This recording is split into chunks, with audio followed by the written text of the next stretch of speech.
2026ஆம் ஆண்டு சட்டப்பேரவைத் தேர்தலால் 2025ஆம் ஆண்டு அரசியல் ரீதியாக அதி முக்கியத்துவம் பெறும் நிலையில் ஆளும் கட்சியான திமுகவின் 2025க்கான இலக்கு என்ன என்பதை அலசுகிறது இந்த செய்தி தொகுப்பு.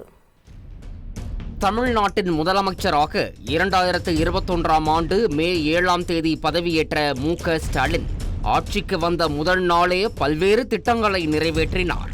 கலைஞர் மகளிர் விடியல் பயணம், ஆவின் பால் விலை குறைப்பு, கொரோனா நிவாரணமாக 4000 ரூபாய், எதிர்க்கட்சியாக இருந்தபோது பெறப்பட்ட மனுக்கள் மீது நடவடிக்கை எடுக்க தனித்துறை, கொரோனா சிகிச்சைக்கான முழு கட்டணத்தையும் அரசே ஏற்பது என அனைத்து திட்டங்களையும் முதல் கையெழுத்திலேயே நிறைவேற்றினார். பின்னர் அரசு பள்ளிகளில் பயின்று உயர்கல்வி சேரும் பெண்களுக்கு மாதம் 1000 ரூபாய் உதவித்தொகை என்ற திட்டம் செயல்படுத்தப்பட்டதோடு தற்போது மாணவர்கள் அரசு உதவி பெறும் பள்ளிகளில் படிக்கும் மாணவிகளுக்கும் விரிவுபடுத்தப்பட்டுள்ளது. இதன் விளைவாக உயர்கல்வி பயிலும் மாணவர்களின் சதவீதம் குறிப்பிடத்தக்க அளவு உயர்ந்துள்ளது. சுமார் 2.30 லட்சம் மாணவிகளும் 3.28 லட்சம் மாணவர்களும் பயன்பெறும் திட்டம் இப்போது அரசு உதவி பெறும் பள்ளிகளில் படித்து உயர்கல்வி பயில்வோருக்கும் விரிவுபடுத்தப்பட்டுள்ளது. ஒவ்வொருவருக்கும் உயர்கல்வியை உறுதி செய்யும் வகையிலும் மாணவர்களின் எதிர்காலத்தை கருத்தில் கொண்டும் கொண்டுவரப்பட்ட மற்றொரு திட்டம்தான் நான் முதல்வன் திட்டம்.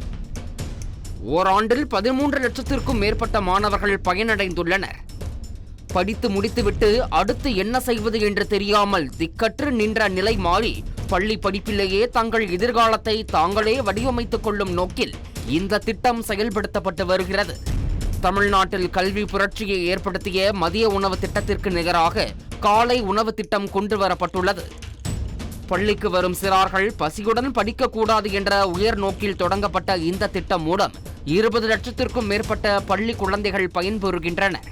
பணிக்கு செல்லும் மகளிரின் பாதுகாப்பை உறுதி செய்யும் தோழி மகளிர் விடுதிகள், சர்வதேச விளையாட்டுப் போட்டிகள், $1 டிரில்லியன் பொருளாதாரத்தை நோக்கிய தொழில்துறை திட்டங்கள், கலைஞர் நூற்றாண்டு நூலகம், கலைஞர் நூற்றாண்டு உயர் சிறப்பு மருத்துவமனை, கலைஞர் நூற்றாண்டு ஏறுதழுவுதல் அரங்கம் என திமுக ஆட்சியின் திட்டங்கள் பட்டியல் நீள்கிறது.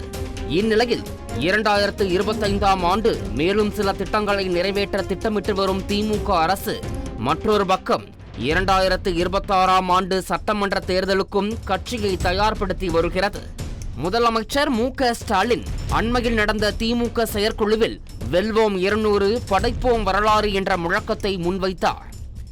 இது பாஜகவின் சார்சோ பார் முழக்கம் போன்றதுதான் என்று சில விமர்சனம் எழுந்த நிலையில் பாஜகவின் முழக்கம் வேறு, எங்களுடைய முழக்கம் வேறு என்று கருத்துக்களை பதிவிட்டு வருகின்றனர் திமுகவின் முக்கிய தலைவர்கள்.